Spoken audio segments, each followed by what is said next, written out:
Assalamualaikum warahmatullahi wabarakatuh. Di sini saya akan mempresentasikan definisi tentang bina bicara. Definisi bina bicara. Bina mempunyai arti usaha, tindakan, dan kegiatan yang dilakukan secara efektif dan efisien untuk memperoleh hasil yang baik. Sedangkan bicara adalah berkata, berbicara, dan melahirkan pendapat. Jadi, bina bicara yaitu usaha atau tindakan yang dilakukan secara efektif dan efisien untuk memperoleh hasil bicara yang lebih baik. Tindakan yang dilakukan disesuaikan dengan jenis gangguan bicara yang dialami oleh anak atau dari hasil asesmen. Tujuan dari bina bicara untuk anak ABK. Tujuan khusus bina bicara yang pertama, agar anak dapat membentuk fonem. Yang kedua, anak dapat mengucapkan kata berbicara dengan benar. Yang ketiga, anak dapat berbicara dengan irama, tekanan, dan intonasi yang benar.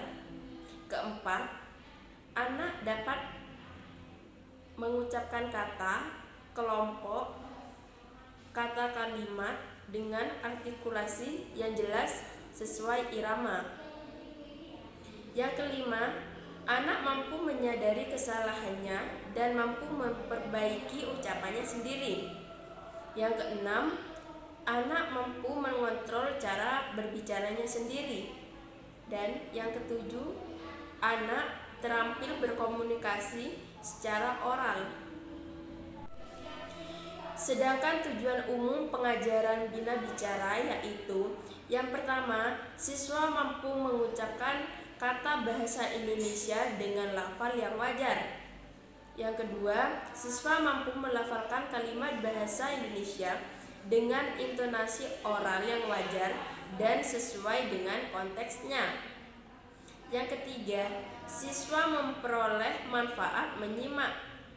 Yang keempat, siswa memperoleh keputusan dan kesenangan berbicara. Dan yang kelima, siswa dapat mengucapkan kosakata dan mengkomunikasinya dengan baik. Cara menentukan gangguan bicara.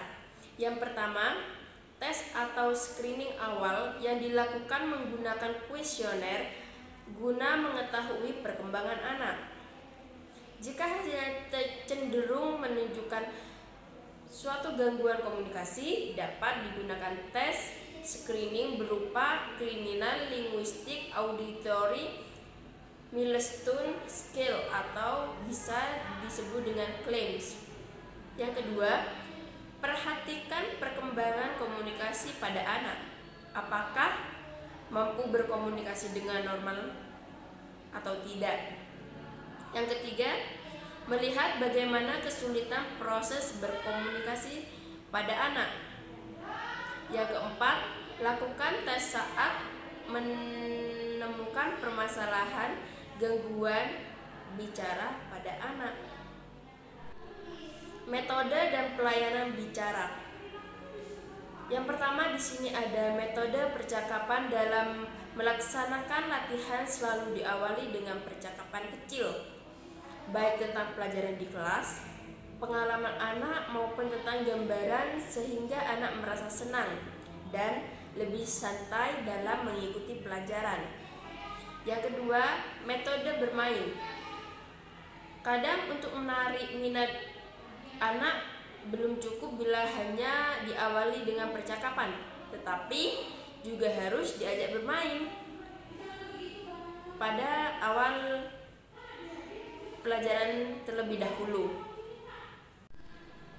Yang ketiga, metode meraban atau babbling. Guru menggunakan suku-suku kata dari berbagai konsonan dengan variasi vokal untuk rabanan.